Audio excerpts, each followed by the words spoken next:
Ой-ой-ой, я все испортил. Так, Заново или так? не, все нормально. Всем привет, ребят. Сегодня у нас специальный гость Руслан. Привет, Руслан. Всем привет, парни. Привет, Хотели привет. бы познакомиться в первую очередь. К тебе несколько вопросов есть, и потом уже переходить там к обсуждению, к остальным темам. Да, давайте начнем, чтобы Так. Руслан рассказал вначале про себя, кто он, что он, чем занимается и так далее, и после этого начнем. Да, Мгм. мужики, давно уже наблюдаю за вами, со всеми вами образно знаком уже с самого начала абстракта. Вот, на данный момент в целом в СНГ меня знают многие как крипторуса.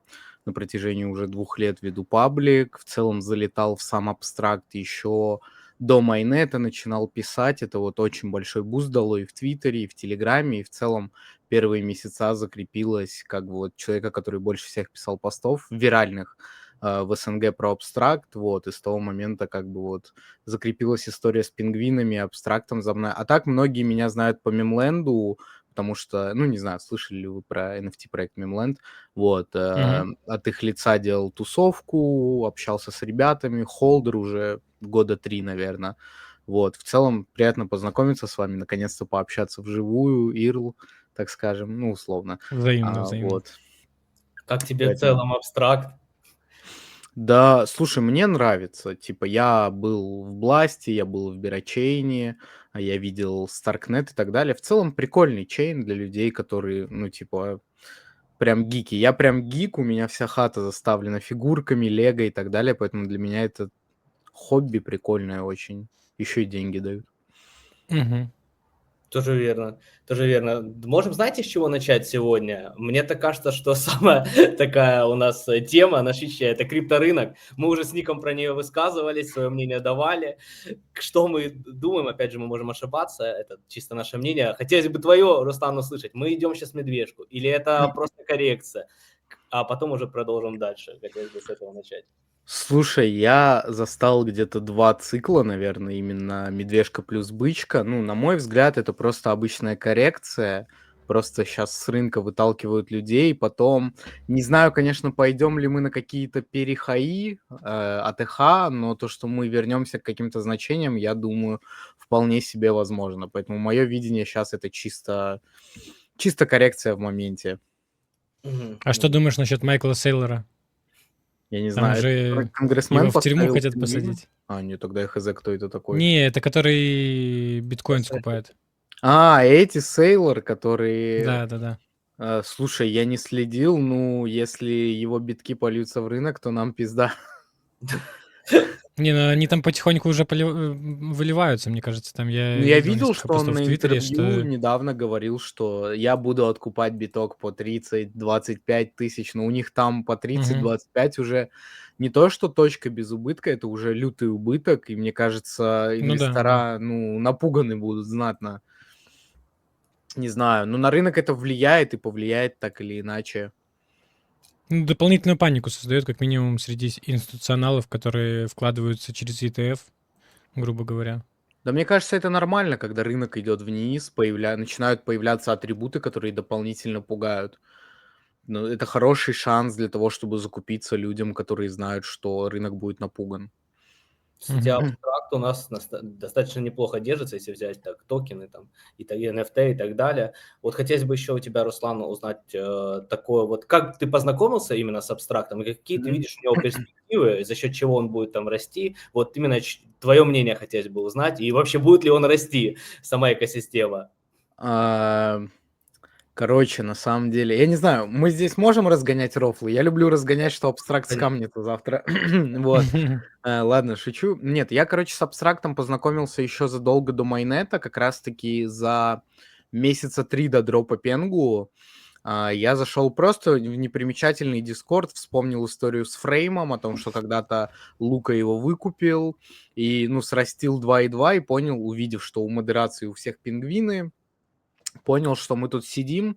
Я тогда залутал 2 роли Элит Чада, тогда градуэйта не было, и вот мне дали дроп Пенгу, а потом я уже где-то через неделю после дропа Пенгу познакомился с многими гигачадами, там, Лиленд, Ромом XBL. Ну, короче, я с ними прям Законнектился, и все, я понял, что надо делать, надо участвовать. Я начал делать посты до майнета, проекты искать.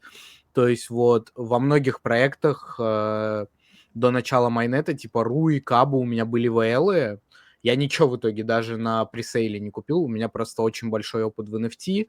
Я в NFT с 22 года примерно, ну, где-то так, конец 21-го. И как только я увидел пресейлы, я понял, что это, ну, типа, очень галимая тема. Она меня оттолкнула, я решил не рисковать. И все. У меня просто IRL, работа и бизнес, и мне очень комфортно участвовать в этом, как вот, как сказать, я не вынужден залетать в каждую тему в надежде заработать. То есть я могу избирательно относиться к вещам, и, ну, вот, я такой, типа, ну, я избираю абстракт, буду активничать в нем, а, ну, проекты пока что меня не притягивают. Вот, и Ну, мое до сих пор мнение в целом... ты не смотришь, ну, на проекты абстракта, грубо говоря, такие Нет, NFT-шные, там как я Руи, там Final Boss'у. жестко отслеживаю все проекты, то есть мне прям интересно за ними наблюдать. То есть я там видел, я и взлом Кабу видел Дискорда, там сидел Нама, тот, кто взломал и просто молчал, и как робот говорил, и в Руи, то есть я везде побывал в Дискордах, общался, подписан, слежу за твиттерами, но чтобы вот я купил, ну такого вот нету. То есть я сейчас вот буквально месяц назад вернулся в строй и начинаю потихоньку набирать NFT в портфель себе под экспу. Вот я взял из всего, что видел на рынке, я взял первыми это Буню по соотношению цена-качество. Мне как бы Абстракте. зашло. Да, мне зашло по соотношению цена-качество. Я как бы вижу CEO, я понимаю, кто это, что это. Вот. Дальше хочу подбирать игровые проекты, типа Гигаромов. Вот. Ну, у меня был Ну, сейчас плачевный хорошая опыт. коррекция на Сейчас гигаромах. В цена принципе, хорошая, все, кто гигаромы минтил, они но когда я плюс набирал до сих пор. последний раз под бокс OpenSea, я набирал где-то на кэс долларов NFT-шек. Я брал ромы, я брал корабли капитанов, которые через неделю благополучно просто убивают. Ну да, было дело. Вот.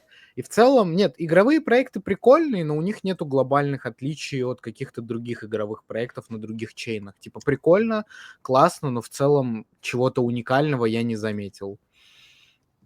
Мгм. А так, в целом, вот по артам, получается, больше всего понравился проект Буни тебе, абстракцию, по Слушай, я на арте соотношению как бы вообще не цена-качество? ориентируюсь. Вот как пока... У Мгм. меня есть просто угарная картинка, жаль ее не показать. Там нарисован Паджи Пингвинс, и там типа цена 0.1, люди пишут типа галимый арт, цена 15 эфиров, и люди пишут Мона Лиза, искусство. И Мгм. я вот в NFT это всегда так работало, что Гоблин Таунс по 15 эфиров, это гениальный блючип арт, насмехательство. Гоблин Таун по 0.1 эфиру, и люди пишут, что это галимый арт. Это субъективщина. Ну да, Хотелось понятно. бы узнать у тебя, вот ты был с самого начала абстракта. Я, к сожалению, был только, когда майонет запустился, получается, с февраля, никто же. То есть Ну да, да. Со старта мы, именно майонета. да, мы не были. То есть у тебя была возможность, ты получил чада, получить гигачада. То есть если бы ты продолжил дальше топить, дальше делать посты про абстракт, быть в тусовке, была реально возможность. Скажи, почему так вышло, что ты решил немного, скажем так, А, уйти от абстракта в то время? Когда я именно пришел до майнета, это был тестнет. Мне, кстати, многие знакомые рекомендовали залетать в тестнет. Я понимал, что за тестнет ничего не дадут, это галимая идея. Да и тестнет абстракта выглядел, ну, так себе, честно говоря. Вот. Я еще не понимал, что это за роли, у меня вообще не было представления. Представление у меня появилось только после дропа Пенгу, что такое гигачат.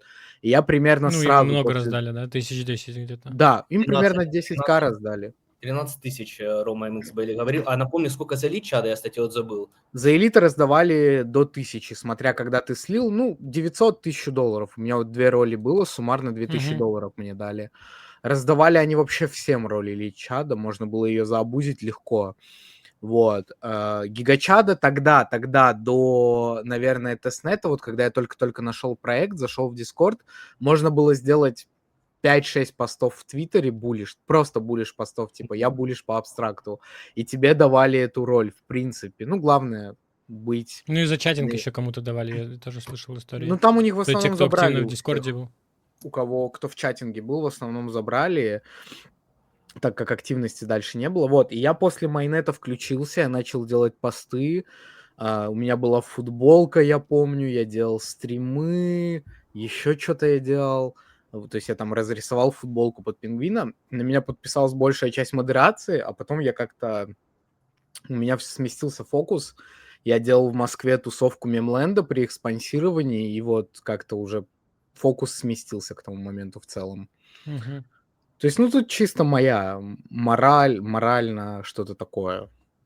А вот Ну, немножечко отойдем от темы абстракта. Вот интересно, как вообще было, ну вот каково тебе организовывать? Был крупный ивент Мемленда. В целом, у тебя были до этого навыки какие-то такие организаторские, или это первая твоя попытка такая?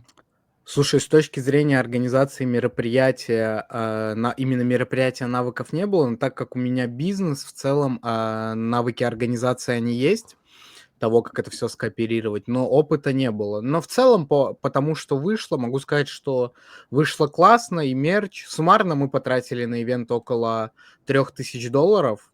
Это полностью покрыл Мемленд. Я общался с их бухгалтером, скидывал чеки, расчеты.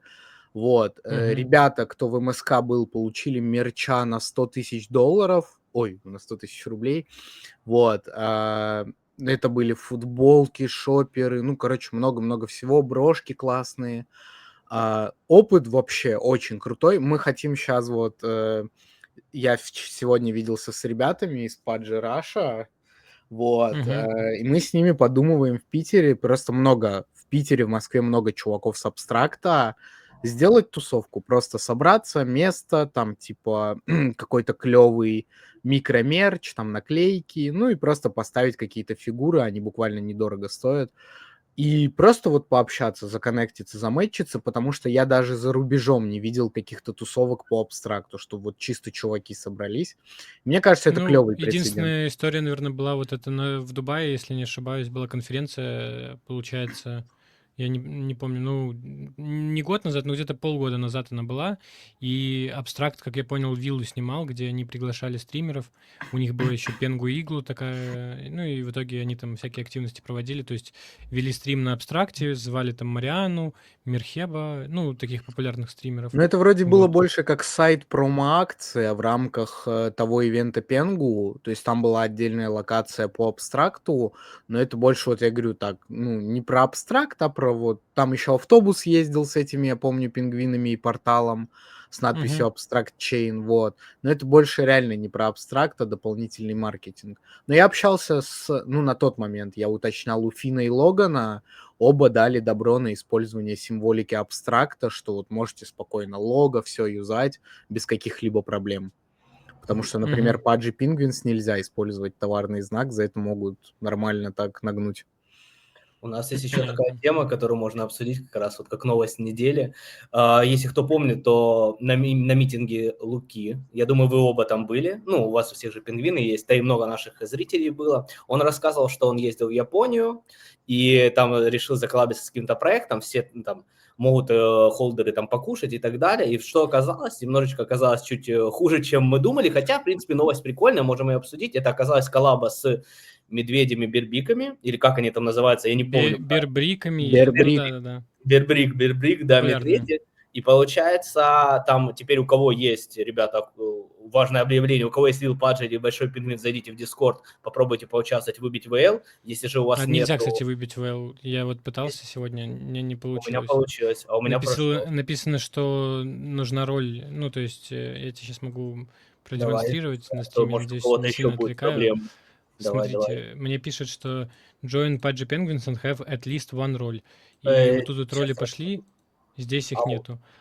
для Но, этого вам получается, нужно... Lil Pudgy сверху есть.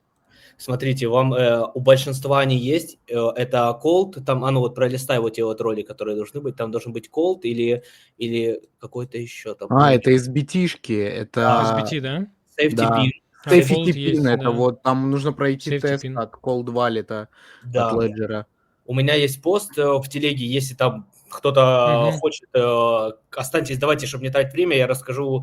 Заходите в чат, либо ко мне, либо к Руслану, либо к Нику, мы подскажем, как это сделать, либо там оставайтесь после стрима у кого угодно, я думаю, тоже подскажут, чтобы мы сейчас время не тратили, это достаточно там 2 секунды это делается, и вы поучаствуете в этом. Так что я хотел, к чему я довел вообще? Хотелось бы обсудить, я не сильно, если честно, в теме этих бирбриков, насколько они сейчас на хайпе, насколько там какой ажиотаж, но вроде как Лука сказал на митинге, опять же, это он сказал, мы можем сейчас это обсудить, что это типа можно на этом будет заработать, потому что это будет вроде как и цифровое, то есть вы можете это ридом и типа физически получить этот бирбрик, можете его продать как в виде NFT. Как вы Мгм. думаете, и там будет лимит серия, есть ли смысл людям пытаться это заснайпить, заработать, или вот, допустим, получить VL, купить? Вот ваше мнение. Я, допустим, не в теме бирбриков, насколько они на хайпе. Ну, я в теме, что люди с деньгами бербриков себе покупают там за очень такие серьезные суммы, и поэтому я думаю, что любители есть. Но тут еще нужно, чтобы так совпало, чтобы любители бербрика коллекционного, еще и любители паджи.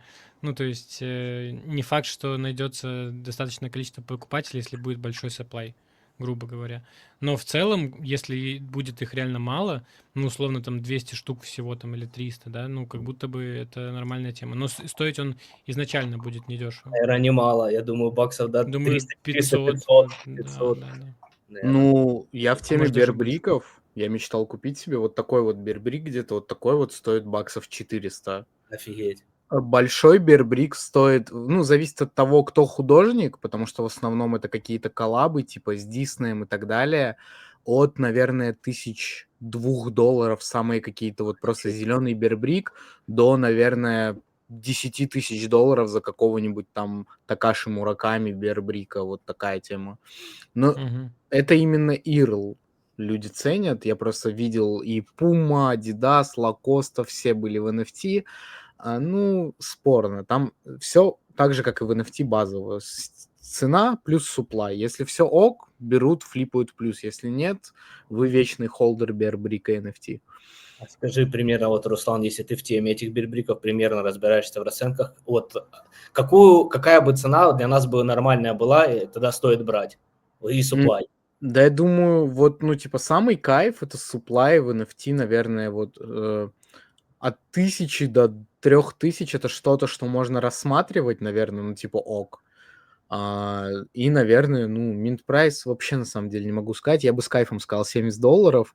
Но я Такого думаю, мы не увидим, да. я Да. думаю, до 200 можно что-то думать, 200-250. Мне Ну, кажется, он будет можно. стоить сразу дороже, ну и supply, скорее всего, Но меньше. это опять же еще от размера зависит и от supply. То есть supply Да. может быть Ну и да, естественно. 300-500, Вот, а наверное, размер где-то может так. быть большой, и в итоге они будут $1000 условно стоить. Мгм. Ну, как Кстати, бы... а эти бербрики, они имеют привязку? Ну, типа, вот Ledger делал однажды эксклюзивную коллекцию NFT, и ты мог сжечь эту NFT и получить Ledger в итоге. А тут, типа, или просто это вот Бирбрик, бербрик в да, да, NFT. он Да, будет это так и будет. цифровой, да. Ну тогда это может стоить очень бодро. Мне- Типа, если есть физический носитель в итоге будет, то это, ну, может, Ну я да, думаю, это до ж не просто $1000 будет. NFT. Да, Конечно. не, если просто NFT, то это хуйня Не, была бы, наверное. Не, ну коллаборация, на самом деле, мне кажется, при том, что я, опять же, не сильно в теме бирбриков, но знаю, что они одно время очень сильно хайповали, это все равно хорошая коллаборация. И думаю, можно, если, опять же, будет цена там и supply долларов 400-500 было, хотелось бы с суплаем там 1000 максимум, то, думаю, можно будет взять, посмотреть на это, особенно если выбить VL, так вообще легко это будет браться. В теории можно будет, ну, бирбрик прикольная тема. Так что, ребята, следите, у кого пингвины, да и у кого нет пингвинов, тоже, может быть, там можно будет его купить. Но, опять же, смотрите, вот supply и цена. Окей, знаете, что еще хотелось бы обсудить? Мы, допустим, там вот в теме, да, пингвинов, там, абстракта. Руслан, вот у нас специальный гость, вот хотелось бы от него больше, знаете, что узнать? Про Мемолет, потому что мы с Ником, допустим, и наша Ну аудитория да, вообще знает. я слышал про Да. него, то есть про стейкленд, мемленд, вот это все, Ой, да там на как там самом фармить, деле, стейкать. нет, типа есть что рассказать, но, как сказать, я бы не сказал, что сейчас этот проект прям... Но он себя очень плохо чувствует, прям очень плохо чувствует себя, очень много неграмотных стратегических решений и очень большие амбиции. В итоге проект сейчас у разбитого корыта, они работают, то есть это не как условные клоны. Мы стоим ниже, чем клон X, Clone X при этом объявил себя скамом, они сказали, что мы больше не занимаемся этой коллекцией. При этом Memeland абсолютно сейчас работает, у них сейчас выпускается своя партия игрушек, свой мерч в коллаборации, там с Предатором коллаборация, и они работают над артом своих основных NFT сейчас. Вот. Ну, то есть Рэй, как пингвины, выбрал развивать бренд и параллельно делать что-то в Web3. Ну, что-то вот просто делать. Stakeland себя очень плохо чувствует, токены не хотят туда идти из-за того, что есть Binance Megadrop, есть Kite, проще давать им токены. Там даже это лучше будет, чем Stakeland. Вот. Поэтому Stakeland сейчас, как сказать, перебивается какими местечковыми токенами типа Boost, Neon и так далее. Вот, короче, проект жив, он работает, но в целом глобально ему очень плохо. Я могу сказать, что только время покажет, стратегия, которую они выбрали, сделает что-то с проектом или нет. Ну, Руслан, получается, допустим, если вот человек сейчас не в теме Мемланда, ему стоит как-то копаться или пока лучше вообще туда даже не лезть, ничего там интересного нету? Я считаю, что если человек прям очень хочет что-то купить из NFT, эфира, то ему бы все-таки присмотреться, но типа прям вот сидеть, рыться в экосистеме я бы, наверное, не советовал. Я сейчас в целом из NFT мало что могу посоветовать. Максимум вот пингвины с абстрактом. Очень интересно, я бы присмотрелся к байкам с их оверсайдом, потому что мне уже 5-й человек за последнюю неделю говорит зайти потыкать оверсайд с их квестами, потому что у них запланирован какой-то redacted токен, ну, redacted в плане скрыто название. И что еще я могу посоветовать? Ну, Мунберды будто бы для меня сейчас перехайплены с токеном, а в целом остальное все, оно как бы местечковое. То есть дудлы, азуки, ну, честно говоря, скип уже давно. В целом, да, это все, что могу сказать про NFT. Ой, да, и вот интересно, кстати, ты правильно Понятно. сказал про вот эти вот, это земли, если не ошибаюсь, Да, да, да, земли байков. метавселенная этих обезьян. Хотелось бы от тебя послушать, потому что тут мы тоже не особо в теме, я тоже Мы в косвенно... теме абстракта по большей Ну, я части, да, косвенно и с тем, что слышал про связано. них, но я ничего не могу сказать, то есть Золото получается... еще в теме гоблинов, правильно? Вот гоблины могу рассказать, да. То есть у них же есть токен Ape, а это будет, да, еще какой-то отдельный именно токен метавселенной. И скажи, что там тогда делать и что может быть за это? Вот, может быть, ты больше в теме этого. Слушай, я Ape прям это не в Ape Chain, теме. по-моему, токен. Именно их чейна. Ну, чейна, Ну, их чейна, да, Ape по с ним связан. сути, в ApeChain у них уже есть, ну, Ape — это и есть токен сгорания в ApeChain, то есть который отвечает за комиссии, за все. Не совсем представляю, как они сделают второй нативный токен, какой в этом смысл. Скорее, они сделают просто токен на базе ApeChain, который тоже официальный от них. Хотя не совсем представляю такую практику, потому что, насколько мне известно, глобальные биржи по типу Binance запрещают листинг 2 токенов от одной организации. Ну, может, у них есть связи. Вот, в плане ApeChain не супер шарю, но есть опыт с метаверсами по типу сэндбокса и так далее. И, по сути, схема классическая. Вы заходите в метавселенную, выполняете там квесты, получаете за них экспу, и потом, возможно, зацепите какое-то распределение нового токена, либо место в токеномике, может, это сейл будет. Вот. Но еще мне сказали, что там есть понзи-схема, где ты покупаешь землю, из земли получаешь ресурс, и этот ресурс можно будет продавать. Не совсем представляю с точки зрения экономической модели того, кто это будет откупать, зачем эти ресурсы, это уже прям надо в лор там углубляться, но в целом схемы две: играть в квесты, получать экспу в надежде на распределение, либо вот как раз-таки купить земли и рыться в их лоре касательно код, ресурсов и так далее. Ну или под флип, если тема Ну, будет под флип, да, флиповать. то же самое базовое, наверное. Но все равно придется разобраться, потому что там очень, очень много составляющих трейтов, ресурсов, которые влияют на стоимость. Угу. Интересно. Понятно. А зачем еще в крипте вот ты следишь? Ну, вот, больше твой фокус на что сейчас идет? Слушай, я в основном, как сказать, так как для меня это в основном как хобби больше, я просто слежу за новостями. На данный момент мой фокус на пингвинах и абстракт-чейне, то есть я читаю новости, слежу, что-то делаю за проектами. Честно, без понятия, фокуса больше. Ну, просто глобальные NFT новости. Так вот именно чейны другие ни зачем. Ну, я знаю какие-то базовые новости, типа Coinbase там хочет токен выпускать, сейлы, Monad выходит по какой-то просто ебанутейшей оценке. Вот. Кстати, интересно было бы обсудить, по какой оценке может абстракт выйти. Я твой Давайте пост просто обсудим. недавно читал, твой пост, где ты написал, что, по твоему мнению, они выйдут по оценке в 1 миллиард, и, по-моему, это как-то мало, нет? Ну, то рынок сейчас Ну, это такой. маловато, Но они же не выйдут на сейчас, рынок такой. очевидно. Очевидно, Ну Лука в да, одном да. из интервью говорил о том, что мы Пенгу сделали вот за несколько месяцев на коленке, понимая, что рынок позволяет сейчас выходить. По-моему, судя по тому, что он говорит на интервью и в Inner Igloo, чувак, очевидно, знает, когда выпускать токены, он будет сдвигать и сдвигать. Ну, естественно, не на 4-5 лет там, ну, типа, там полгодика еще сдвинуть, понимая, что рынок не позволяет выйти. Мне Ну, кажется, это нормальная история. Я могу высказать свое мнение, почему я так написал. То есть я уже там переделал, я когда-то считал там по 2 лярда, сейчас... Тогда почему было 2 лярда? Потому что тогда все неслось, абстракт как был на хайпе. Чуть-чуть сейчас мы... Ажиотаж под абстракта упал, откровенно говоря. Я не говорю, что абстракту будет плохо, тут все равно можно будет заработать, тут все равно можно будет получить дроп, но как-то ажиотажа меньше, понятно. И если бы он бы сейчас выходил, то он бы и не стоил и лярда бы. Давайте откровенно говорить. Но так как я понимаю, что будет дофига еще новостей, поэтому он минимум, лярд должен в теории выйти. Почему лярд сейчас? Потому что рынок такой, если мы откроем там OpenSea, да, это там глобальный marketplace, который должен тоже дофига, его токен нормально стоить. Мы открываем Polymarket, посмотреть, сколько его оценивают примерно выход, и люди оценивают выход в пол лярда OpenSea. Но видите, рынок уже Это не FDV, скорее всего, это просто... FDV на полимаркете от полулярда до лярда, до OpenSea. То есть, понятно, скорее всего, это сейчас из-за чего так происходит? Из-за того, что большая паника на рынке.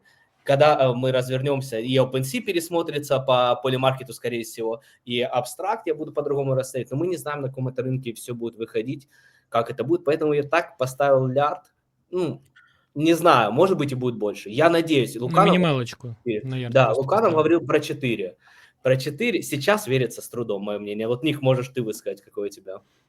Не, я согласен Руслана полностью, не что тут слышно. дело в Руслан, рынке, но... Сейчас, Ник, подожди, Руслан. походу, замутился. Это замутил. кнопка в самом стримярде. Сейчас камеру выключил. Ну ничего, сейчас. Так, ждем. Сейчас, минуту, мужики, у меня это... Да. Пока перекур. Ничего страшного. Что, нормально? Опа. Да, все отлично. Я просто зарядку MacBook ставил. Слушай, я просто... Когда выходил Пенгу, когда Пенгу только вот сделали анонс, я помню, я встал на работу с утра, это было... Анонс они сделали глубокой ночью, я встал с утра на работу, я вижу всю эту историю. У меня был до Пенгу опыт с токенами NFT, я застал Ape, и я застал Memland. Ape был в более неосознанном возрасте, я не понимал, что такое токеномика, FDV, капитализация, а вот Memland уже, как сказать, дал мне опыт понимания того, что такое вестинги и так далее. Вот, и, как сказать... Сейчас я мысль потерял. И, короче, вот, и когда выходил Пенгу, я встал, посмотрел токеномику, я такой, это вообще какая-то чушь. Дай боже, 300 миллионов токен наберет. И вот происходит дроп токена, и я вижу 3 миллиарда. Я сращиваю это с выступлениями Луки, который говорил, 2-3 миллиарда мы сделаем. И он делает 3 миллиарда, и я такой, вот это прям сильно. На тот момент на рынке 3 миллиарда, это было очень много для токенов.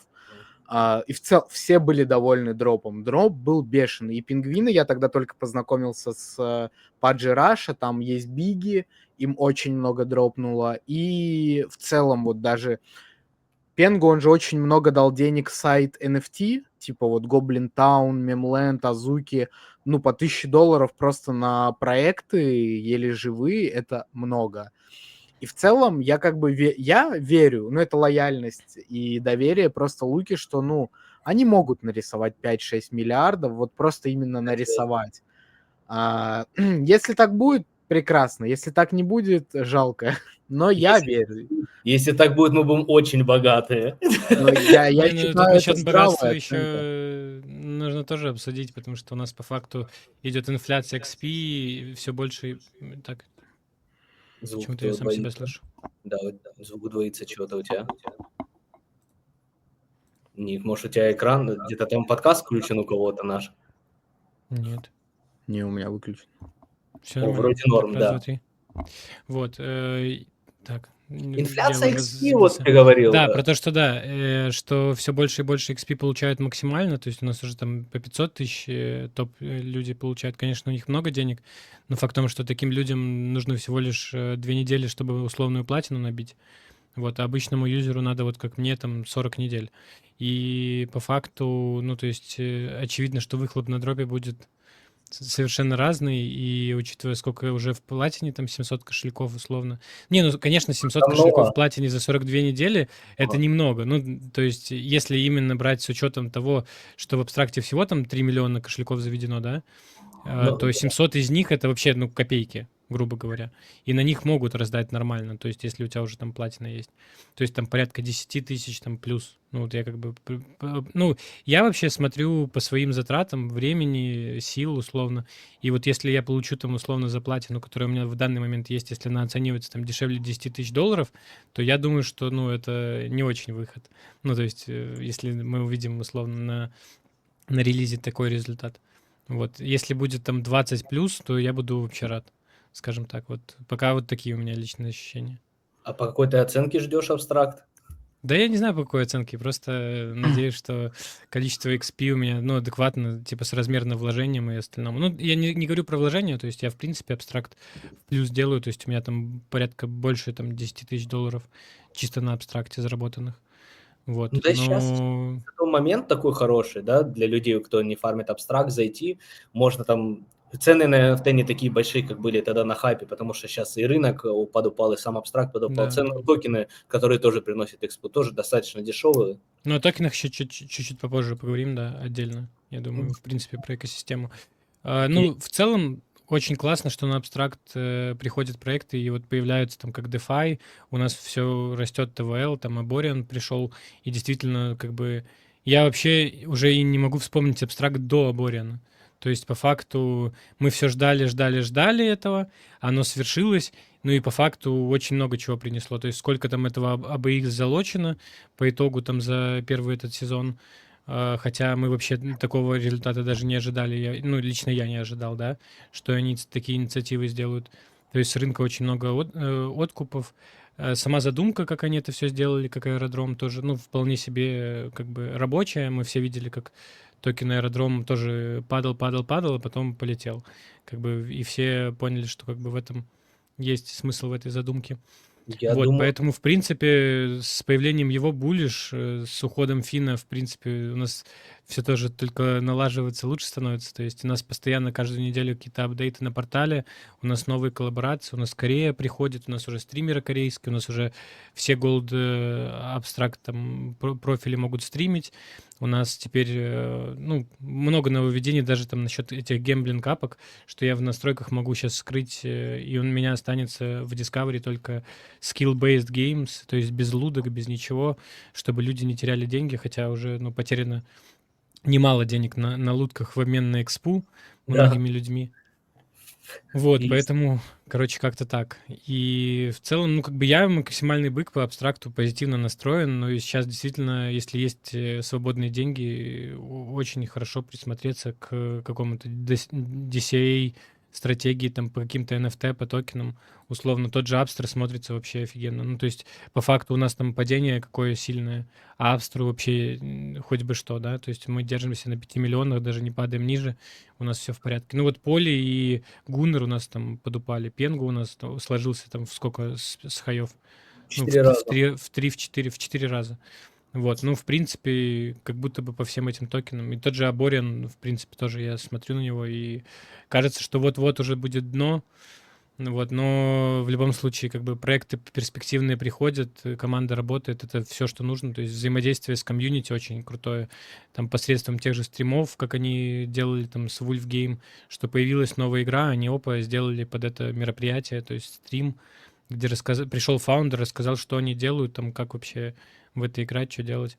Вот, в целом, вот как-то так. Я доволен тем, что сейчас происходит, но единственное, чем я недоволен, это вот действительно с XP ситуацией. То есть как будто бы надо уже взять, сказать, первый сезон абстракта закончен, второй сезон начинается, вся XP в 2 раза меньше. Ну, там Я условно. думаю, знаешь, почему так не делается? Потому что просто, чтобы не отпугивать новых людей. Чтобы новые люди, Не, когда это все понятно. Ну, как бы тут я не поспорю. Это действительно могло отпугивать. Но в любом случае, когда я вижу, что это какой-то человек там, пускай он там залочил там 50-100 тысяч долларов в абстракте, но, блин, 500 тысяч XP, ну, как будто бы это too much. Когда ну, мы начинали абстракт на первых неделях, у нас был кап, 10 тысяч. это 10 тысяч. Ну, Да. как бы 3 недели у нас было 10 тысяч максимум XP. А сейчас мы пришли к тому, что 500 тысяч. То есть, по факту, если я первые 3 недели там стримил, деньги тратил и тому подобное, то есть это стоило мне 10 тысяч XP, а сейчас это было бы оценено там как 100 тысяч. Ну и где логика? Есть такой нюанс, да, что XP размывается, но я опять же могу понять абстракт.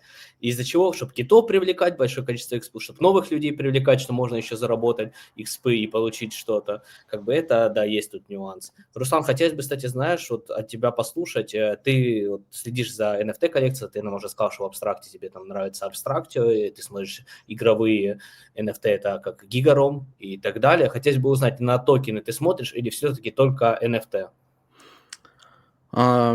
Короче, где-то месяц назад я записывал гигантское видео на YouTube часовое про абстракт, и там я разбирал прям отдельно мемкоины. Мне прям, человек 10, наверное, опросил с абстракта, какие токены, что как, к чему присмотреться. Я изучил все токены, которые были на тот момент, Апстер, Redsba, Polly, там, Gunner и так далее. Бик, В наверное, целом к еще. мемкоинам отношусь очень, как сказать, негативно.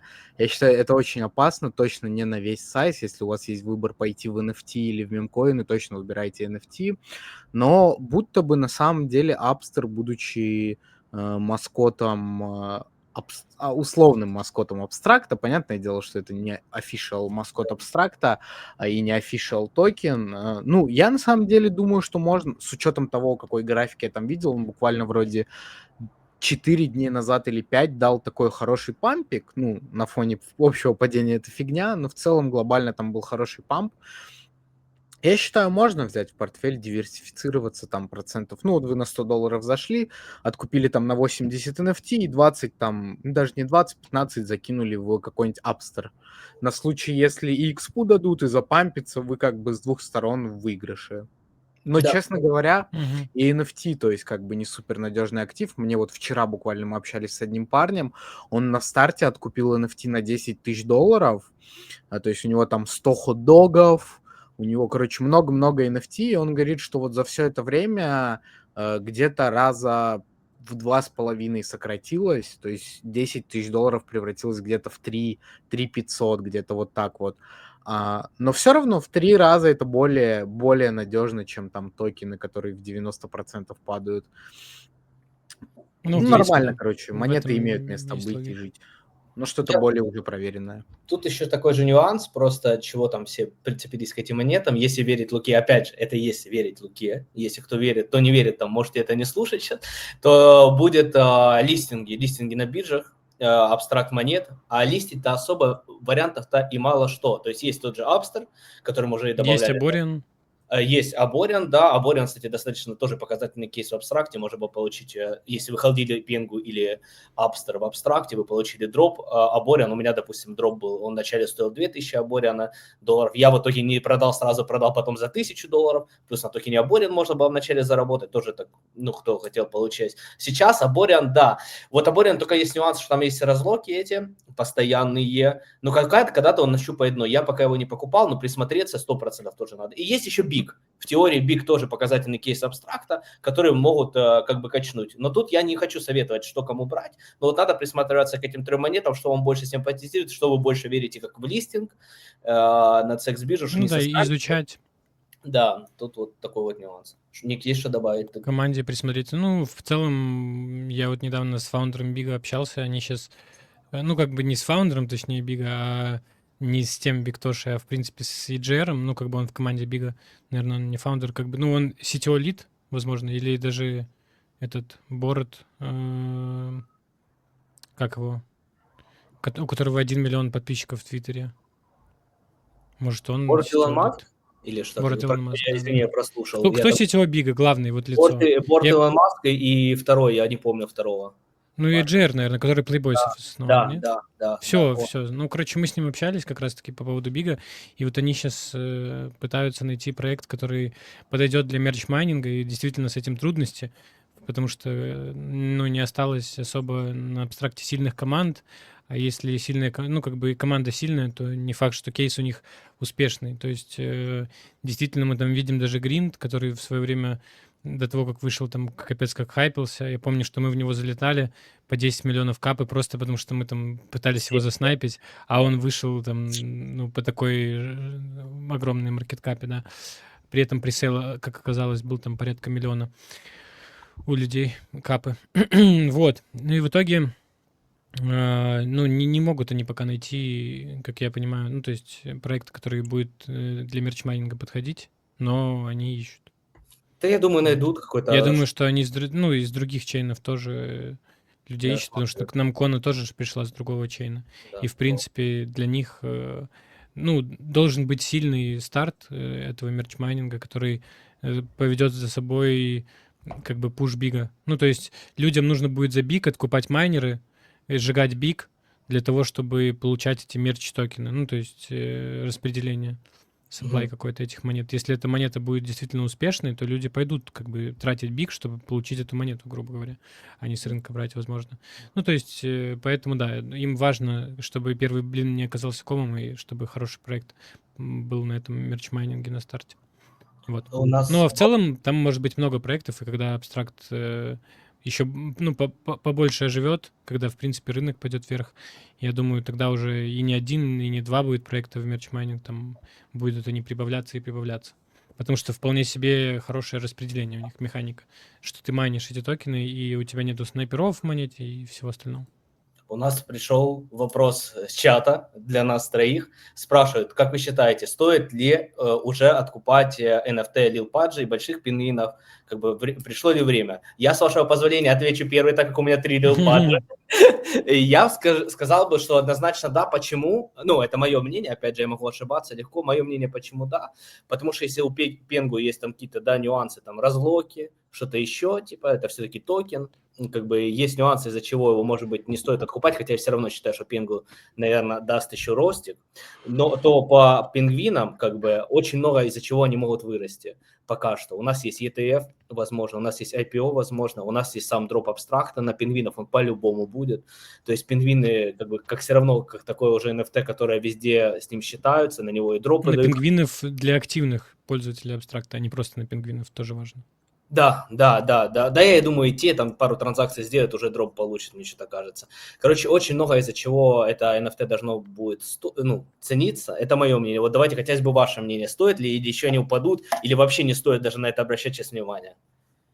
Я думаю, что вот как раз-таки, когда паника, тогда и самое благоприятное время, чтобы закупиться, и, в принципе, сейчас рынок не самый стабильный, понятно, что мы можем сидеть и выжидать, а можем увидеть ниже, еще там на 100, на 200 долларов, но я думаю, что если у вас там уже есть свободные деньги, которые вам действительно не жалко, которые вам в жизни не сильно важную роль сыграют, если вы там, ну, как бы их залочите, скажем так, превратите в актив NFT, вот, я думаю, что сейчас самое время, потому что действительно по вкусной цене можно взять. Мы можем увидеть ниже, конечно же, безусловно, все может пойти, вся крипта может пойти ниже. Но учитывая то, как держались Lil Pudgy на там буквально там месяца 3 назад, там порядка 7 плюс тысяч долларов, там, по-моему, до 9 даже доходили. До 8, до 8 они стоили. Ну, 8. Ну, как бы сейчас точно хорошее время для этого. Не знаю, я эту историю вижу так, что если, как сказать, дело даже не в том, сколько апсайдов есть у пингвинов, дело столько в том, что, ну вот, если брать... Вы кто-нибудь из вас получал за лилов монат? Да, я. Да. Сколько там примерно Я за не лилов за получал. SBT-шку? Ну, примерно. 15, я четко могу тебе сказать, не примерно. 15 тысяч монат токенов. Но это сколько сейчас по премаркету? На 0, это баксов 400, потому Ну, что упал. Он, Короче, вот даже если вот брать, вроде он когда не упал, там баксов 800 было. Ну, типа, представьте, да. сейчас Lil Pudgy стоит, ну, если в долларах, если брать, ну, около, ну, до $1800, грубо говоря. И левый чейн выдает на него дроп, составляющий почти 1/3 NFT. На мой взгляд, вероятность того, что Abstract раздаст не $800 на Lil Pudgy, он глобально, ну, типа, многовероятнее больше. Соответственно, просто прикидывайте, какой у вас есть риск-ревард. Очевидно, там один пингвин, точно 1 к 3 спокойно покроет эту сделку, поэтому, мне кажется, чисто в долларовом эквиваленте это даже очень неплохая инвестиция для того, чтобы как это... Эфир с плечом. Эфир вы так и так можете купить, это хорошая инвестиция по текущей цене. Так еще если его залочить в пингвина, мне кажется, это если что, не призыв к покупке, а то я знаю людей, они купят, потом скажут, бля, меня засадили. Вот. Но в целом, мне кажется, это очень здравая сделка, и не просто так сейчас очень многие люди влетают в нее. Да. Да, золото, давай, время пришло 4-го покупать. На мне Да, второго. мне уже хватит. Я думаю, пингвина мне хватит. Я чего решил брать больше? У меня был когда один пингвин, мне так, я его брал за 1700, ну, если в долларовом эквиваленте, это было 1700-1800, потом он вырос почти до 8 или 8 тысяч.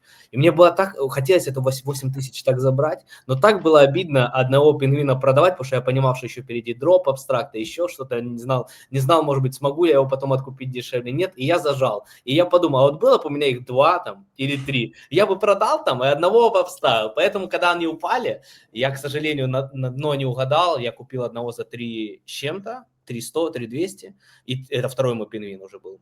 Первый 1700, второй 3200, и третьего я уже купил за 200, за 200. К сожалению, сейчас они там сколько-то, если в долларовом эквиваленте за то, что эфир упал, они стоят там 1700-1800, наверное, сейчас. Хотелось бы сейчас бы Ну да, откупить, где-то но так. мне уже 3 хватит, честно. И я лучше, если что, куплю что-то уже другое. 3, я думаю, вполне достаточно.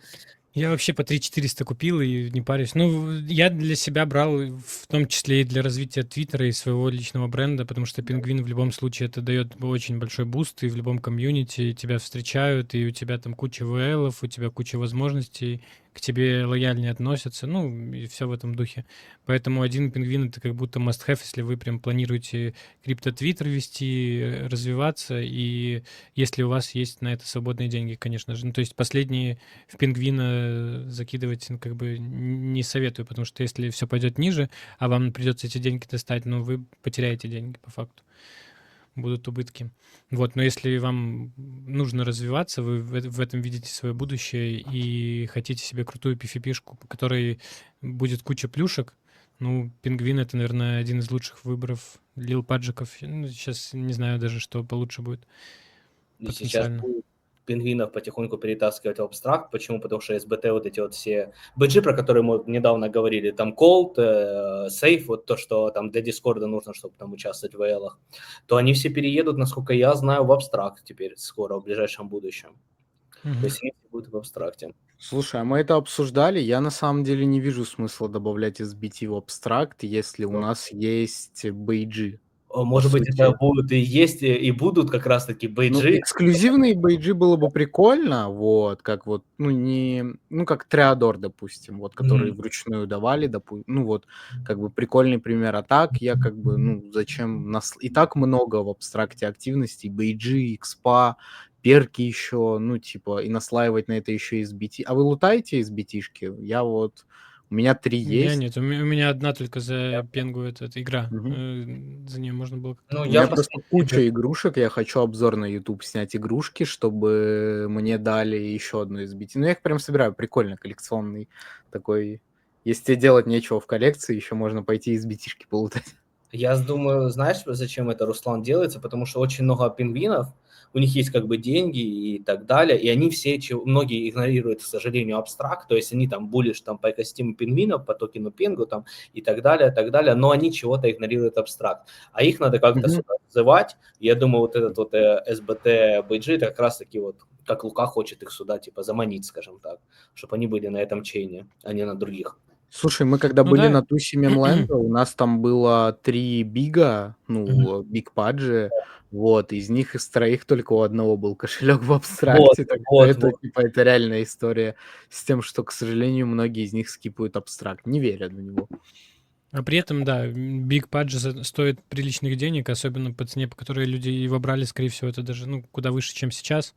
И по факту, ну, мне кажется, что абстракту выгодно, чтобы к ним, как бы, грубо говоря, киты приходили, поэтому кому Конечно. как не их комьюнити приходить. Потому что вот в моей ассоциации мировоззрения, вот когда я пришел в крипту, там начал твиттер изучать, и мне говорили, вот если типа у чела панк на аватарке, значит, что чел богатый, ну, типа, у него есть деньги. Ну, вот то же самое, как бы, и с большим пингвином. То есть, если условно маленький, как у меня, но это еще не значит, что я там богатый, ну, просто нормальный тип, да. А если у тебя большой, ну, как бы, значит, при Слушай, а деньгах, это на если ты самом залочил деле там несколько десятков тысяч долларов просто в NFT-шку. На самом деле есть ловушка, чисто так поделюсь одной историей. Вот ребятам, я думаю, будет интересно. У меня просто, когда я только пришел в NFT, я тоже вот эти истории, мне говорили о том, что если панк, майк, байк на аватарке, это типа вот надо следить, повторять один в один, копитрейдить. А потом буквально недавно я познакомился с одним классным чуваком, он тоже давно в NFT, и он мне рассказал одну историю. Мы, короче, с ребятами из Мемленда следили за одним чуваком, его звали Дингалинг. Не знаю, слышали вы о нем или нет. Чувак очень жестко откупал в коллекциях NFT. Он мог зайти там, свипнуть 30 NFT по полу. И мы такие, блин, этот чел, наверное, гений. Он типа откупает жестко NFT, у него куча денег. А потом мы познакомились с чуваком, который знаком с другом Дингалинка. И оказалось, что Дингалинк такой чел, который может просто по приколу пойти свипнуть пол. Ему вообще похуй, что с коллекцией дальше будет. Он просто свипнул, чтобы свипнуть, потому что для него это фан. И на самом деле на некоторых богатых людей очень опасно опираться в NFT. Да. Они могут свипнуть 30 азуки, а после... Очень яркий пример. Матчи Big Brother, который фармил Блюр жестко в минус, в очень большой минус. Все думали, он что-то знает, он гений. В итоге Блюр он закрыл в минус 80%. Ну, то есть то, что он потратил, он получил процентов 20 от этого. Он в итоге просто пошел, залаунчил мемкоин, скамнул аудиторию и пропал. Вот, это такие Нифига себе. угарные типы на самом деле. Не, ну я не про то, что нужно прям доверять, исследовать, а просто к тому, что если у человека на аватарке, ну, легальный баджик, просто, ну, есть типы, которые еще условно ставят не Да, своего, вот, Конечно. но если это его большой там пингвин, или если это его условный этот панк, то значит, что чел при деньгах. Ну, то есть вряд ли чел без денег бы холдил NFT, который там оценивается больше там 10 тысяч долларов. ну Я да, к этому веду. логично. А то, что они там могут всякую фигню делать там или свипать по фану, ну, блин, крипта для кого-то это фан. Ну, типа, когда у них деньги с РЛ там приходят там большие, условно, им ничего не стоит прийти там и 30 азуки откупить. А другие будут думать, о, кит зашел, типа, он И надо гений. ждут инсайды. Да. Что, у нас еще... Мы обычно что-то обсуждаем, как бы новости недели. К сожалению, на этой неделе ни в абстракте, ни в крипте очень мало чего происходит, кроме падения. Но, может быть, у вас есть, что происходило на этой неделе, или что вы ждете на следующей неделе, и вы бы хотели бы это рассказать или обсудить здесь. Вот, Ник, Руслан, к вам вопрос такой. Так, ну что происходило? Вот я рассказал про то, что у нас скрыли гэмблинг-приложение, довольно-таки крутое нововведение. Я прям максимально поддерживаю. Хотя сейчас я зашел в Game Chance, и Game of Chance у меня 10 показывает. Странно. Ну, в настройках есть такая возможность, если вы в профиль заходите. Давайте сейчас даже покажу быстренько. Что-то тормозит пока. Если я захожу Edit Profile, по-моему... Нет, в настройки. Вот. Include Game of Chance. Enabled ставим. Заходим в Discover вкладку. Листаем Gaming. Вот Games of Skill. Это, грубо говоря, не лутки. И опять не обновилось. Ну, короче, вчера у меня это работало. Сегодня почему-то нет, но тут, короче, пишет 0, и все эти приложения скрываются. Вот. Ну, там так, конечно, Задумка сделали такая. Game of Skill. Там не все Game of Skill, там некоторые тоже лутки есть. А их сказали, что пофиксят, да. Я слышал, там есть револьвер, еще несколько... Ну, отчасти можно сказать, что это и Game of Skill, конечно, можно приплести. Там и гигачат-бат есть, и Фрэнки Гоу есть. Хотя Фрэнки Гоу, может быть, это на мобильный? Фрэнки Гоу, нет, Фрэнки Гоу это именно, да, та лутка, которая вот за Лутка. печеньки, И а внизу Лолленд еще. Фрэнки Динер. Там Фрэнки Динер на Ну да, телефон. да. Вот, и револьвер еще, и гигачатбат. Ну, то есть, по факту, вот мы уже 4 насчитали, но, по-моему, Сайгар писал, что пофиксит они это. Как-то так. Но в целом, из такого интересного... Так лучше или вернуть, как было? Без разницы, она что так, что так. А что ждешь на следующей неделе, может быть? А потом уже к Руслану перейдем, он тоже добавит свой. Ну, от себя еще скажу, что сейчас Руи запустили этих, ну, грубо говоря, как амбассадорку для креаторов, и всем повыдавали доступ к игре. То есть мы уже ее тестим, мы будем писать там в Твиттере посты, и в ближайшее время она уже должна залаунчиться. Вот, это первая новость. Возможно, это на следующей неделе. Я думаю, что они захотят ее залаунчить хотя бы за недельку до Камбрии, потому что когда Камбрия начнется, то уже либо после Камбрии выходить, когда уже люди смогут играть, либо до, чтобы они успели поиграть до нее. Не знаю, какой будет у них вариант, но, как я понял из сообщений, что, скорее всего, они до Камбрии должны выйти в ближайшее время. Вот. Ждем. Саму игру я потестил. В принципе, тоже багов уже таких критичных, как мне рассказывали изначально, были. Их нету, поэтому в целом неплохая игра, можно будет поиграться. Ну, ждем Камбрию. Я думаю, что на следующей неделе вроде как открывают для этих, для тех, у кого есть эти Genesis коллекция, закрытый доступ, фаундеры. Вот, Камбрия фаундеры получат, если я не ошибаюсь, и кто-то уже поигрывает, как-то им дали доступ, я смотрел, ну, по Да. крайней мере, какие-то посты в Твиттере есть. Вот, Камбрию жду, по Камбрии будешь, посмотрим, какие доки будут, потому что они плюс-минус на следующей неделе уже там должны быть. Вот, доки изучим и поймем, что у нас будет с землями, потому что земли в любом случае затронутся, они будут использоваться и в самом сезоне Gold Rush, и потом еще будет этот дополнительный режим. Не знаю, будут ли на него доки, возможно, сразу же и нет. Вот, и опять же, я уже давал альфу, как бы, ну, не то, что альфа, но что должны откупать они эти земли, потому что по факту у них их не осталось. А у них всегда есть какие-то, все коллекции у них есть на кошельках, на своих, чтобы их там разыгрывать, чтобы холдить, ну, условно там. Вот, поэтому я думаю, что большой откуп нас ждет в преддверии сезона.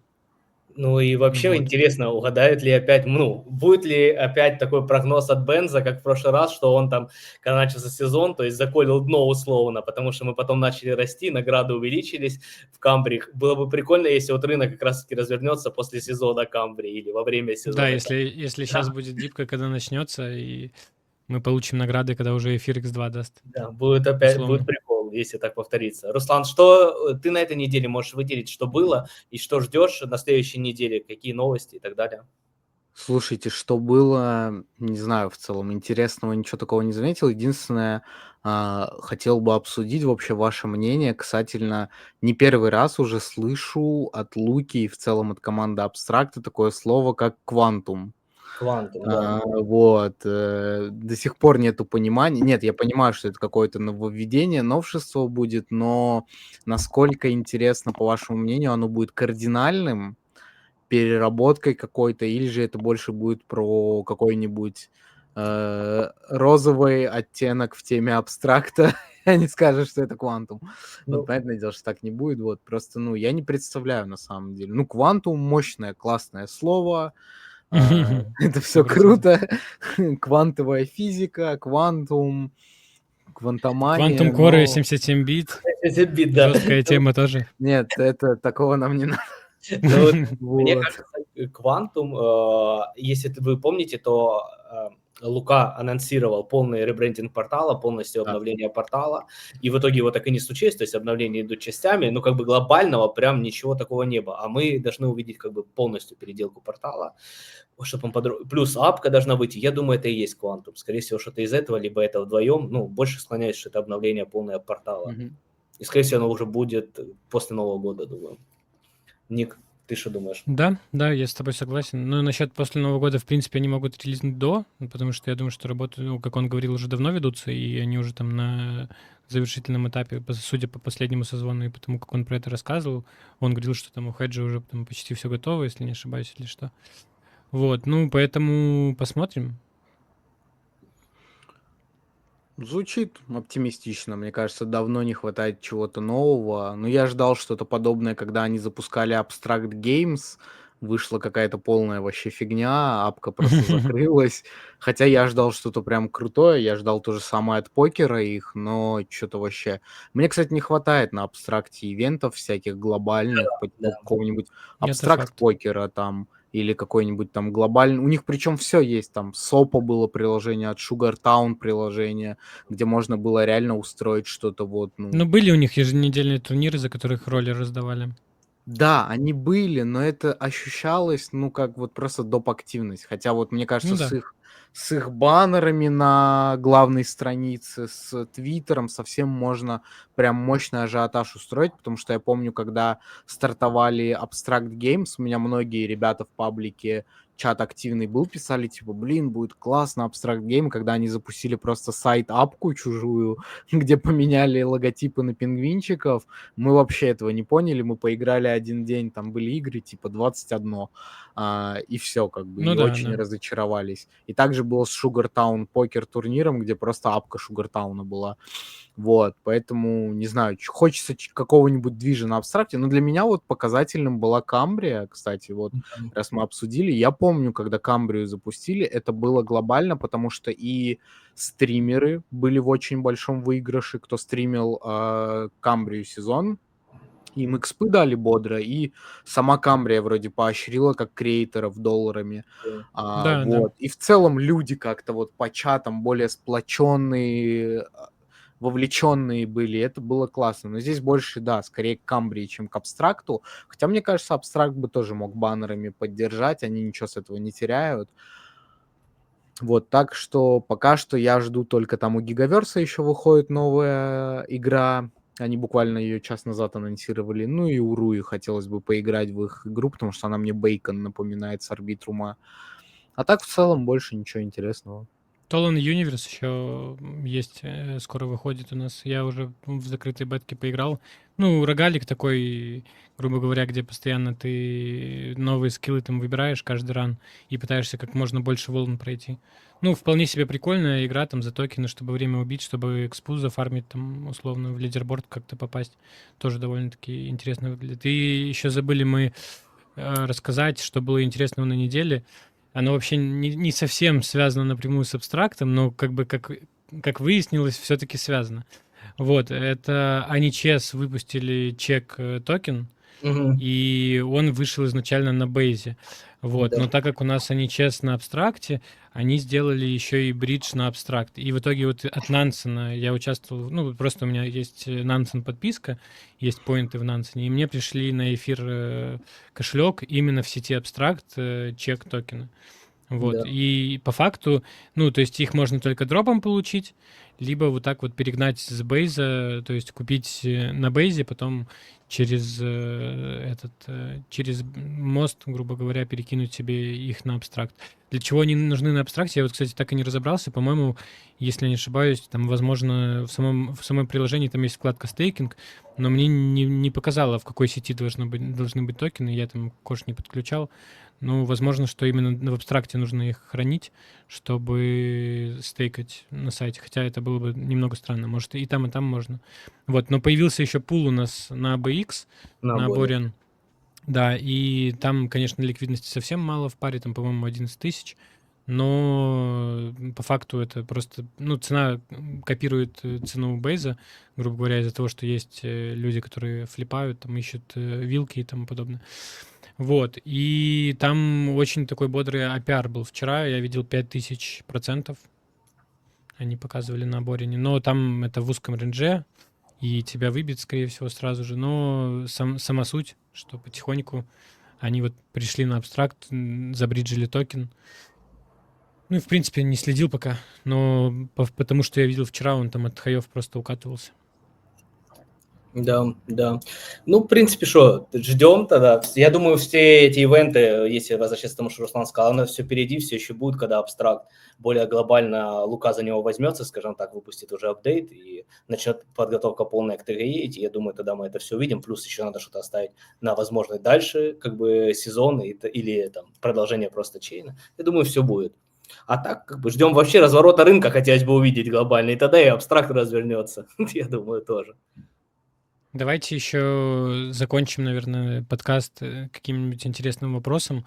Ну, например, вот каждый выскажется, например, как по мнению Руслана, вот если нас сейчас смотрят на Ютубе там или в прямом эфире новички, которые только пришли на абстракт, как вы посоветуете им как бы уменьшить затраты на времяпрепровождение здесь и как бы увеличить количество зарабатываемой экспы, какие активности делать, что вообще, с чего начать разбираться? Ребят, тогда, если мы еще продолжаем, могу ли я на 1 минутку, мне курьер ждет, я спущусь, заберу и вернусь, Да, окей? давай, Мгм. давай. Все, я пока тогда камеру и звук лопну, и вернусь скоро. Хорошо. Вот, ну подождем пока его, Мгм. потом вырежем. Сам как... Да, нормально. С пацанами в падл сегодня поиграли. С Паджи Раша собрались. Прям классные ребята. Там разношерстные. Мгм. 19-30 лет было. Прям как-то зарядился. Давно не общался с людьми, в принципе. Вот. Классно поиграли, пообщались. Абстракт пообсуждали, кстати. Вот примерно все те же вопросы обсуждали. Прям будет ли жить чейн после дропа, нет. Кто что делает, кто какую ликву держит. Вот, Мгм. прикольные ребята, в целом как-то. Вот там парень был один, ему 20 было, Мика классный чувак. А, Поспрашивал, видно, что как бы появилось какое-то представление, что-то вот изменился взгляд у человека на вещи. Это, мне кажется, классно. Это вот главный смысл каких-либо метапов. Ну да, и диалогов, в принципе. Да и, в принципе, выбираться круто, потому что у нас в Минске, ну, вообще по крипте не так много активностей. И, в принципе, ну, я не как часть там комьюнити, я скорее там больше в Мгм. Твиттере, в Телеграме сижу, то есть с ребятами общаюсь, но в РЛ. Ну, то есть я бы со всеми с удовольствием встретился, условно, на какой-нибудь конференции, вот как будет там NFT Париж, да, то есть сейчас с визой Мгм. решить, поехать собраться там и с английскими друзьями, там, англоязычными, и с русскими, вот, условно, там, на какой-нибудь ивент от Паджи Раша я бы тоже там слетал в Москву, тем более у меня сейчас там уже баллы накопились, я могу бесплатно туда и обратно слетать. Вот, поэтому, в принципе, ну, я всегда за любой движ, за любую активность, не только в компьютере, то есть и вживую. Вот, поэтому в любом случае такие мероприятия заряжают в первую очередь из-за того, что очень много людей, и в первую очередь единомышленников, и при этом всем таких разных. Ну, то есть у каждого свой взгляд на вещи, и как бы, ну, типа здесь нету правых, да, есть просто люди, которые там где-то могут дать совет, где-то поделиться своим мнением, своим опытом, и как бы ты, уже смотря на это, учитывая свой опыт, будешь там принимать решения или, в принципе, как двигаться. Вот. Да, видишь, я на Поэтому... самом деле считаю, что в России в целом вот это новшество встреч, крипты и так далее именно в более каком-то официальном стиле, не вот эти покурить кальян с 2 близкими друзьями и обсудить, как пампится рынок, а именно вот прям с незнакомыми собраться относительно недавно появилось, вот ему буквально, наверное, год, полгода, и вот это вот последние полгода, когда люди начали именно привносить в Россию настоящие официальные комьюнити, там Мемленд, вечеринка при их спонсорстве, Паджи Раша, то есть оно вот прям Мгм. свежее-свежее, это радует, потому что я, когда заходил в крипту, мне казалось, что Россия в каком-то железном занавесе, и тут не Ну да, да. существует, то есть людям все равно. То есть вот я, допустим, я пообщался с Росси Рейсинг Клабом, CEO, он вообще с Москвы оказался, очень классный дядька, который готов был нам футболки отправить, вот. А так в целом, ну, мне кажется, это очень важно. Кстати, пытаюсь до Минска добраться уже который год. У меня брат каждый месяц туда ездит на машине. Мгм. Как-нибудь, если доберусь, встретимся. Да, давай встретимся обязательно. Вот, давайте вернемся к вопросу. Золото вернулся. Так Да, что вопрос такой, что мы посоветуем новичкам? Давайте начнем. Ну, кто первый хочет? Поднимаем давай руку. я, потому что я по лестнице бежался, надо отдышаться, надо отдышаться. Давайте кто-то первый, потом я. Давайте я. Давай. Самый надежный. Я, кстати, как раз расскажу с позиции того, что вот между летом, наверное, с мая до вот сегодняшнего дня я как-то забил на абстракт, много дел, бизнес, работа, учеба. Вот, и сейчас с нуля, грубо говоря, с нуля начал в это погружаться. Естественно, да, я понимаю, какие игры, что, куда идти, но в целом именно заработок XP с нуля. Первое — это найти родственника, готового работать почти за бесплатно. Это самое. Ладно, шучу. Но у меня просто младший брат в НЧС с кайфом играет. Вот. Что могу посоветовать?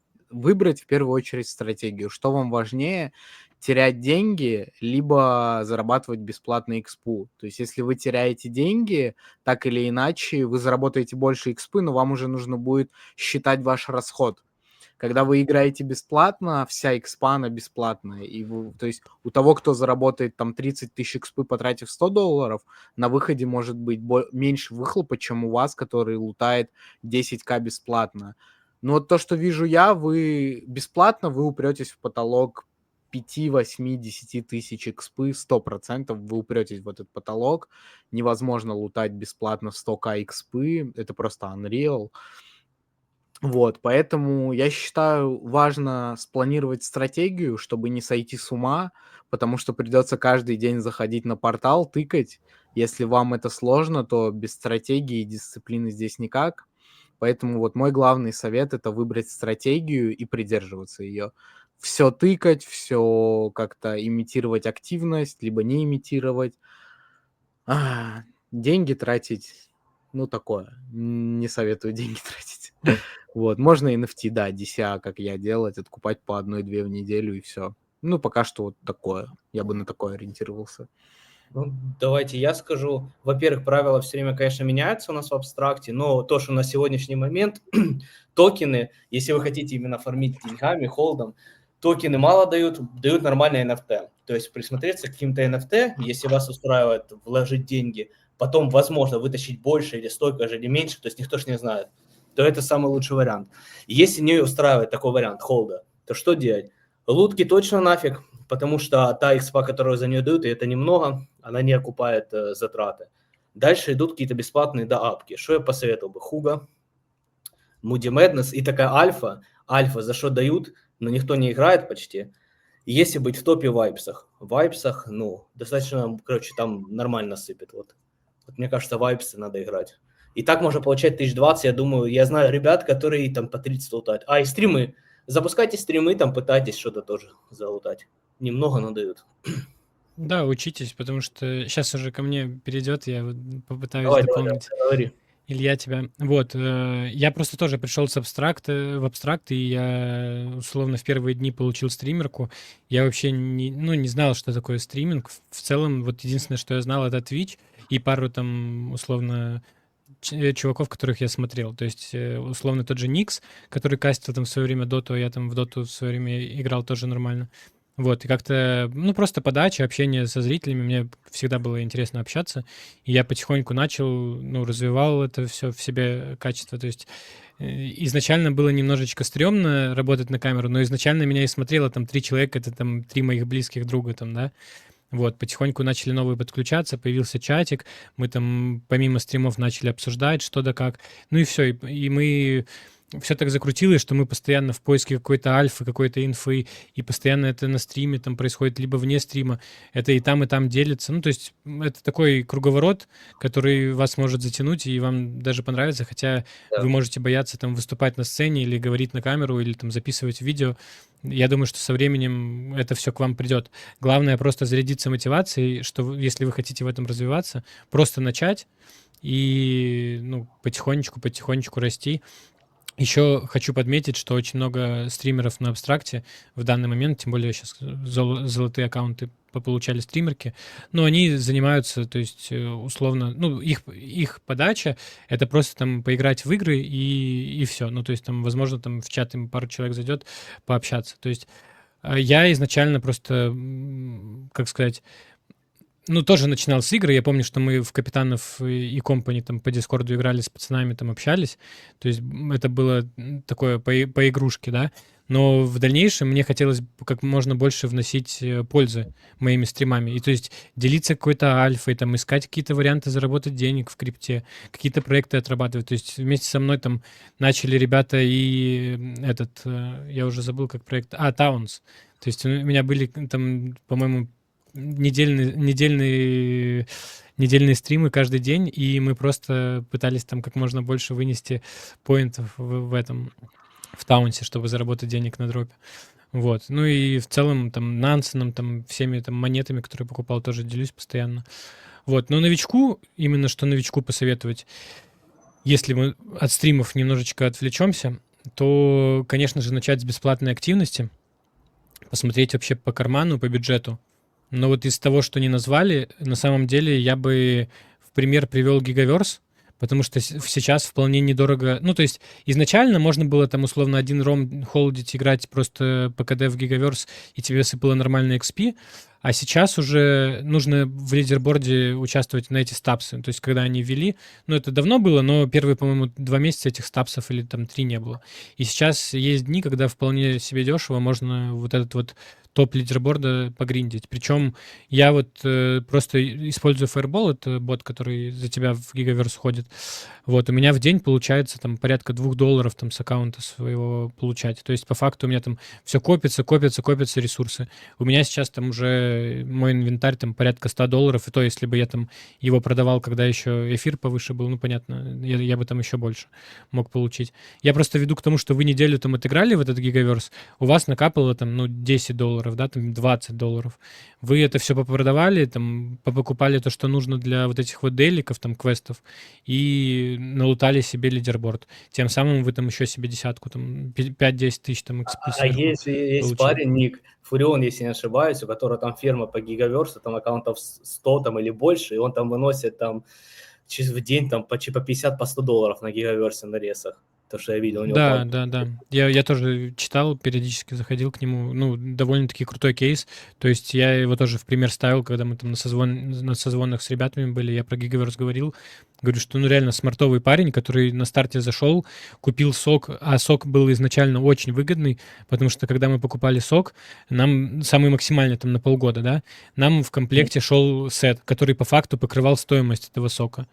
И, ну, сейчас ты только сок покупаешь на полгода. А раньше ты покупал сок и еще мог слить ресы и еще в плюс выйти.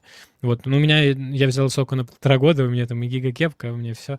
Вот, в целом, крутой проект. Я немного недоволен тем, что абстракт немного прям, как сказать, медийно поддерживает. Ну вот, то есть как будто бы есть другие проекты, о которых больше говорят, но при этом по факту Gigaverse очень большой ревеню генерирует с кучей вещей.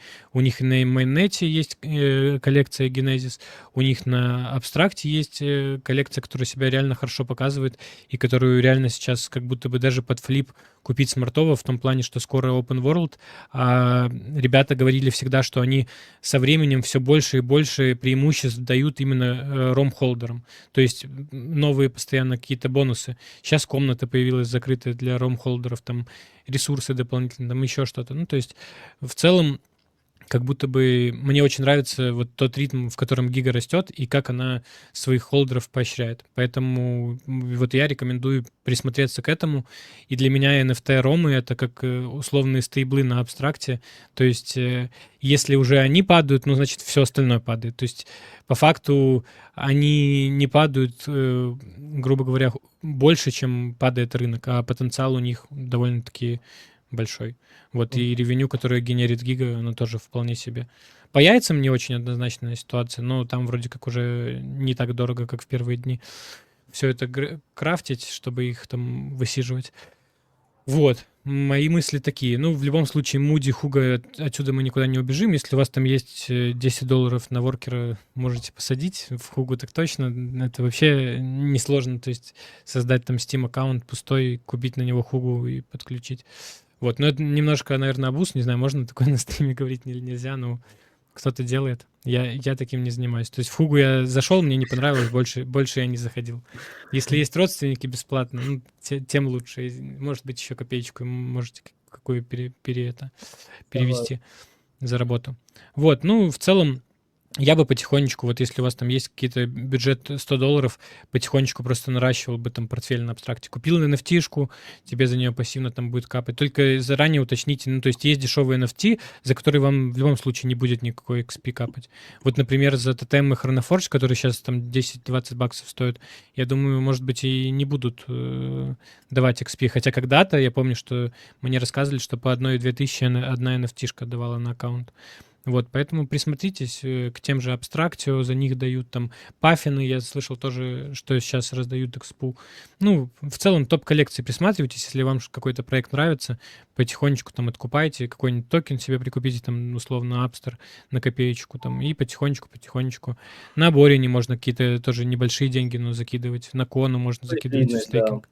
Если у вас стейблы есть, лежат, вы там думаете, что рынок будет падать, ну, закиньте вы там $100 в пул на Коне, потому что в Коне, если я не ошибаюсь, конкуренции меньше, и вот мне говорили тоже, что за нее XP все-таки побольше, если одинаковую сумму и на Коне, и там держать. Вот, поэтому как-то так, изучайте экосистему, постоянно выходят новые приложения. Пример из этого всего там тот же Wolfgame. Я, ну, единственное, что не забрал все-таки топ-1, но если бы забрал топ-1, то я бы по факту всю неделю своей игры бы в ноль, ну, то есть даже в плюс вышел. Плюс я еще токены на ТГЕ Вул получу. Вот. Ну, относительно недорого, там можно просто фармить лидерборд второй. Но, опять же, нужно смотреть по времени, потому что время затраты там, конечно, сумасшедшие. Целый день там, чтобы играть, чтобы попасть в топ-1 там, или там полдня, чтобы попасть в топ-5, и условно там я лично получил 50 тысяч экспы, но я был топ в 2 лидербордах. В одном я потратил $300, в другом, ну, там 150. А получил NFT за 200 и токенов на ТГЕ. Ну, я думаю, что токены там в окуп будут, но в любом случае. Как Окей. бы кто-то не готов ждать долго для того, Я думаю, чтобы все норм, как бы 50 на 50. дофига ответили. Может быть, у Руслана есть какие-то еще темы или вопросы, которые он хотел обсудить? Вот, я хотел узнать. Слушайте, в целом тем нету. Единственный тезис, который вот сейчас, исходя из всего, что мы обсудили, рвется, что, короче, абстракт — это кайф-чейн. Если вы зайдете туда и просто с кайфом что-то начнете делать и изучать, вы кайфанете так или иначе и получите экспу. Тех, кто изначально зашел за наживой, их в первые недели очень жестко сбрило. В первые недели, когда люди под эгидой Арбитрума Старкнета зашли потыкать 5 Транзакции. смарт-контрактов и выйти, Да. получили по 100 XP, эти люди уже не в чейне, они окрестили этот чейн мертвым. Да. Поэтому, если вы, в принципе, готовы, заходите, кайфуйте. Я трачу на игры в день, я работаю удаленным бухгалтером, я трачу на игры в день минут 20-30, именно сам зайти, потыкать и выйти. При том, что я очень много игр переиграл, я не могу назвать эти игры какими-то гениальными, но после Бласта и того, как они распределяли голду, могу сказать, что на абстракте все, в принципе, приятно. Не ориентируйтесь на богатых людей, у которых там по 500к экспы. В любом случае температура по палате, она не совсем такая, какой кажется. Ориентируйтесь на то, сколько вы тратите, готовы потратить, получаете импакта, и все в целом. Если в кайф, неважно какой дроп, вы все равно уйдете с эмоциями. Да. И еще, кстати, хотел добавить, что абстракт — это тоже не про спекуляции в первую очередь, а про холд, потому что абстракт, те же токены, те же NFT, он награждает именно в долгосрок. Если ты холдишь, если ты не продаешь, то с каждой неделей тебе по чуть-чуть больше и больше будут давать, ну, грубо говоря. Но если ты продашь, то у тебя заметно снизится там условно количество XP. Вот, ну, это из того, что я знаю, и это, в принципе, тоже довольно-таки прикольная штука. Мы делали эксперимент, закупали NFT с ребятами, именно на, как сказать, динамику наблюдали. Если кто-то покупает NFT, не пугайтесь, вам в первую-вторую неделю может, не дать условно, то есть вам покажется, что вы купили, дали 200 экспы, что за чушь, пойду солью. Не ведитесь, подождите хотя бы до придерживайтесь стратегии, подождите до 3-4 недели, вы увидите разницу, вы поймете это, потому что Лука и в целом ребята, с которыми я общался просто с некоторыми админами NFT коллекций, Паффин, у Паффина, кстати, очень разговорчивый CEO и в Твиттере и так далее, и, очень-очень много метрик отправляется команде, и команда принимает все метрики. Ребята из Rossi Racing Club мне рассказывали, что они выгружают 4 лидерборда, затраты людей и так далее, и все эти метрики уезжают абстракту раз в неделю, поэтому если вам за что-то не дало в игре, попробуйте поменять, допустим, стратегию в этой игре. Это имеет место быть, вот. Поэтому, короче, не ждите результат в абстракте в первую неделю. Да. Вы пробуйте, смотрите, меняйте, и рано или поздно вы уйдете с наградой. Да, Отличные согласен слова. полностью. Согласен. Можем заканчивать Ну тогда. что? И Ой, я не то включил. Вот так вот. запись Да, будет на можем YouTube. заканчивать. Завтра, я думаю, запись выставим. Всем, кто в YouTube смотрит, всем Хорошо. привет. Еще раз. Отлично. Всем привет на Ютубе, да. Да. И уже до новых встреч, получается, на следующей неделе. Спасибо большое Руслану, что посетил наш Спасибо, подкаст. Руслан. Возможно, мы через время опять сделаем вместе подкаст. Я думаю, было бы прикольно посмотреть, как будет больше новостей в абстракте и так далее. Спасибо Нику, как всегда. Спасибо сам себе скажу, мне спасибо. Спасибо тебе зрителям, спасибо, кто в лайве смотрел. Спасибо всем, кто смотрит в записи. Всем хорошего этого дня. И там, если кушали, приятного аппетита. Да, всем Все, хорошего ребят, дня и выходных. хорошего дня. Да. Всем пока. Всем пока.